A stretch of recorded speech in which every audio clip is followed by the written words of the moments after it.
ഈശോ മിശിഹായിൽ ഏറ്റവും സ്നേഹിക്കപ്പെടുന്നവരെ, ഈശോ തന്നെ ശൂന്യാക്കിക്കൊണ്ട് മനുഷ്യരൂപം സ്വീകരിച്ച് ഒരു കാലിത്തൊഴുത്തിൽ പിറക്കുന്നു. അത് എത്രയോ അത്യുന്നമെന്ന് തോന്നും. ഒരു പക്ഷേ ദൈവം സത്രത്തിലോ കൊട്ടാരത്തിലോ ജനിച്ചിരുന്നെങ്കിൽ പാവപ്പെട്ടവർക്ക്, സമൂഹത്തിൽ നിന്ന് പുറന്തള്ളപ്പെട്ടവർക്ക് ഉണ്ണീശയെ കാണാൻ പറ്റിയെന്ന് വരില്ലായിരുന്നു.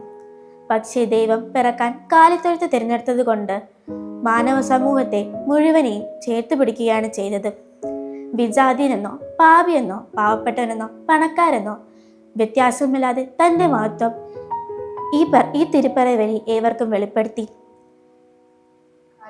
കാലിത്തൊഴുത്തിലെ ഉണ്ണീശയുടെ പിറവിക്ക് മറ്റൊരു ആത്മീയതലം കൂടിയുണ്ട്. കാരണം ഈശോ പല പ്രാവശ്യം വിശുദ്ധഗ്രന്ഥത്തിൽ പറയുന്നു, ഞാൻ വന്നിരിക്കുന്നത് നീതിമാന്മാരെ തേടിയല്ല, മറിച്ച് പാപികളെ തേടിയാണ്. ആരോഗ്യമുള്ളവർക്കല്ല, രോഗികൾക്കാണ് വൈദ്യനെ കൊണ്ട് ആവശ്യം.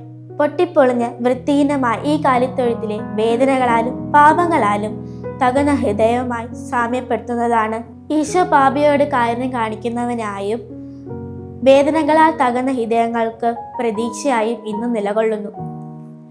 തൻ്റെ എല്ലാ മഹത്വത്തെയും ഇല്ലാതാക്കിക്കൊണ്ട് സ്വയം ചെറുതായി കൊണ്ടുള്ള ലോകരക്ഷകനായും ഈശോയുള്ള കാലിത്തൊഴുത്തിലെ പിറവി അത് സൂചിപ്പിച്ചു.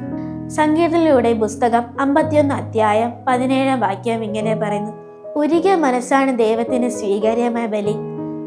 മനുഷ്യരായ നാം ബലഹീനരും പാപികളുമാണ്.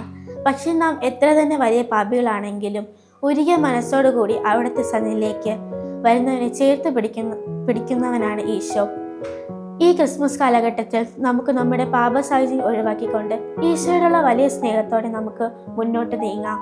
അതുപോലെ തന്നെ എല്ലാവരെയും ഉൾക്കൊള്ളുവാനും സ്നേഹിക്കുവാനും കഴിയുന്ന ഈശോയുടെ ഹൃദയം പോലെ നമ്മുടെ ഹൃദയവും മാറ്റണമേ എന്ന് പ്രാർത്ഥിക്കുകയും ചെയ്യാം.